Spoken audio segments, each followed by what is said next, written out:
दोस्तों, आज के समय बच्चे पैदा होना अब वो आसान बात नहीं रह गई जितना पहले था। आज के समय बहुत सारे युवा दंपति बच्चा पैदा नहीं कर पाते हैं और उसकी वजह से वो बहुत परेशान होते हैं। सालों लग जाते हैं और कई बार होते भी नहीं हैं। तो कुछ चीज़ें आपके दिमाग में चलती रहती हैं कि सेक्स करने के बाद कितनी देर तक लेटे रहना चाहिए प्रेगनेंसी कंसीव करने के लिए, या कितना लंबा सेक्स टाइम होना चाहिए, या कितना लंबा लिंग होना चाहिए, या स्पर्म काउंट कितने होने चाहिए, और भी बहुत सारे क्वेश्चन है कि कब सेक्स करना चाहिए। कंप्लीट डिटेल एक वीडियो में मैं आज आपको देने जा रहा हूं।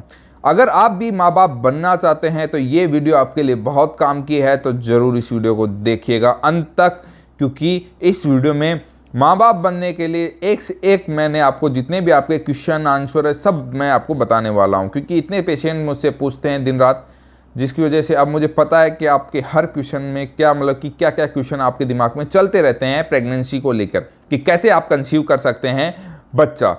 ओके, तो हम बात करेंगे सबसे पहले कि क्या इसमें आप लेटे रहना ज़रूरी होती है प्रेगनेंसी के लिए, बच्चा पैदा करने के लिए, सेक्स करने के बाद मतलब कितने समय तक लेटा रहना ज़रूरी है, इस चीज़ के बारे में बात करेंगे। और उसके बाद स्टेप बाय स्टेप एक एक क्वेश्चंस का मैं आंसर देता रहूँगा। तो सबसे पहले बात यही कि क्या लेटना ज़रूरी होता है लंबे समय तक। देखो दोस्तों, ऐसा कुछ नहीं है। अगर आपका स्पर्म काउंट यानी कि मैन का जो स्पर्म काउंट अच्छा है तो वो योनि में जब चला जाएगा, और टाइम सही है कब सेक्स करने वाला वो भी मैं बताऊंगा आगे, तो उसके बाद ज़रूरी नहीं है आपको लंबे समय तक लेटना है। 10 मिनट 15 मिनट आपने सेक्स किया, आप 2 मिनट लेटो काफ़ी है, क्योंकि आगे गति स्पर्म को करनी है। चाहे आप खड़े हो, लेटे हो, बैठे हो, उससे कोई मतलब नहीं है। स्पर्म मजबूत है, स्पर्म की क्वालिटी अच्छी है, कोई प्रॉब्लम नहीं है मेन में और ना महिला में, तो आराम से एक बार में ही कंसीव हो जाता है। कितनी बार सेक्स करना चाहिए बच्चा पैदा करने के लिए? दोस्तों, कितनी बार सेक्स करने से कोई मतलब नहीं है। अगर सही टाइम है, यानी कि पीरियड्स से जिस दिन पीरियड्स स्टार्ट हुए हैं उससे 10वें दिन से आप सेक्स कर रहे हो, या 11वें दिन सेक्स कर लिया, 12वें दिन सेक्स कर लिया, 13वें दिन सेक्स कर लिया, और ना आप में कोई प्रॉब्लम है ना आपकी वाइफ में प्रॉब्लम है, तो याद रखिए एक सेक्स करने से भी प्रेगनेंसी हो सकती है। एक शुक्राणु काफ़ी होता है, इसके लिए रोज़ दिन में 10 बार सेक्स करने की जरूरत नहीं होती है। इस चीज़ का भी बहुत ज़रूरी है आपको पता होना। ओके, फिर हम बात करेंगे कि भाई सेक्स तो हो गया, अब हमें लिंग की साइज के बारे में पता होना चाहिए कि कितना लिंग साइज जरूरी है कि बच्चा पैदा करने के लिए। दोस्तों, 2 इंच का हो, चाहे 3 इंच का हो, चाहे 4 इंच का होगा, अगर आपकी योनि के अंदर स्पर्म चला जाता है अंदर नहीं कि बाहर, तो बच्चा आराम से पैदा होता है। चाहे लिंग का साइज 2 हो, 3 हो, 4 हो, क्योंकि लिंग योनि में जाना जरूरी है। चाहे 2 इंच तो कम से कम देखो मायने रखता ही है। फिर स्पर्म काउंट की बात करते हैं, कितना स्पर्म काउंट जरूरी है, वीर्य में एक्टिव स्पर्म कितने जरूरी हैं, मरे हुए, ये चीज़ें जरूरी है। देखो, अगर आपके स्पर्म में पस सेल है, इन्फेक्शन है, तो आप बच्चा पैदा करने के लिए काबिल नहीं हो पाते हैं। एक्टिव स्पर्म 70% से कम है तो भी दिक्कत आती है। कम से कम 60 मिलियन एक्टिव 70%, और पस सेल 0 हो तो अच्छा है। वॉल्यूम कम से कम 1.5 ml होनी चाहिए, यानी कितनी मात्रा में आपका वीर्य निकल रहा है। और ये चीज़ें मुख्य होती हैं और इन चीज़ों का आपको पता भी होना चाहिए।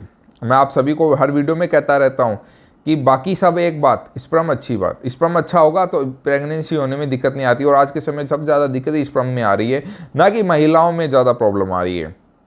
फिर बात करते हैं कि भाई अगर महिला को भी कोई दिक्कत नहीं है और आपको भी कोई दिक्कत नहीं है, तो बच्चा नहीं हो रहा है, आपने जांच करा करा के थक गए हैं और आपके रिपोर्ट्स भी नॉर्मल आ रहे हैं, इसमें सबसे बड़ी बात है कि आप दोनों के अगर रिपोर्ट्स नॉर्मल आ रहे हैं, डॉक्टर्स ने कह दिया नॉर्मल है, आपको बच्चा क्यों नहीं हो रहा फिर भी, तो सबसे बड़ी बात यही है आपने अपनी रिपोर्ट्स में पस सेल को नहीं देखा है। बहुत सारे डॉक्टर्स पस सेल को इग्नोर करते हैं, और जब पस सेल आपके स्पर्म क्वालिटी में आते हैं तो ये दिक्कत आती है। ओके, अब बहुत सारे लोग ये भी सोचते हैं कि हमें सेक्स कब करना चाहिए, दिन में, रात में, दोपहर में। अरे भाई, सेक्स करने से कोई मतलब नहीं होता। हाँ, ऐसा कहा जाता है कि मॉर्निंग का समय सबसे बेस्ट होता है, लेकिन मैं ये मानता हूँ कि आपके स्पर्म में दम है, आपके पेनिस में दम है, और आपके अंदर कोई कमी नहीं है, और आपके वाइफ में भी कोई प्रॉब्लम नहीं है, पीसीओडी वगैरह, और सही तरीके से उनको ब्लीडिंग भी होती है, नहीं टाइम भी सही से आ रहा है, तो आपको बच्चा करने में कोई इशू नहीं आता है। ठीक है, तो ये चीज़ें आपको सोचने की जरूरत नहीं है। अगर आपको कोई दिक्कत नहीं है तो कि हमें कब सेक्स करना चाहिए, कब हमारा लिंग कितना लंबा होना चाहिए, ठीक है, और कितनी देर लेटे रहना चाहिए। ये चीज़ें उनको मायने रखती हैं। जिनको बच्चे नहीं हो रहे हैं, साल 2 साल 3 साल हो गए हैं, तो सबसे पहले उनको जांच करानी चाहिए। ये नहीं देखना चाहिए कि हम कितनी देर तक लेटे रहे हैं, हमारा लिंग कितना लंबा होना चाहिए, नहीं। आप अपने स्पर्म काउंट की या वाइफ का, अगर स्पर्म काउंट सही है तो वाइफ की जांच कराइए। और ये भी पूछा जाता है कि टाइमिंग कितनी होनी चाहिए बच्चा पैदा करने के लिए, सेक्स की टाइमिंग। तो इस पे भी मैं आपको एक तंज बताता हूँ कि भाई इस टाइमिंग कोई महत्व नहीं देती है बच्चा पैदा करने के लिए। टाइमिंग देती है एक दूसरे के प्यार में, विश्वास में, या कहने का अर्थ यही है कि आपकी सेक्सुअल जो इच्छाएं पूरी करने के लिए होती है टाइमिंग, कि जितना लंबा हो टाइम उतना अच्छा आनंद आता है, एक तरीके से संतुष्टि मिलती है महिला को। लेकिन बच्चा पैदा करने के लिए टाइमिंग कोई महत्व नहीं देता है, ये भी मैं बता देता हूँ।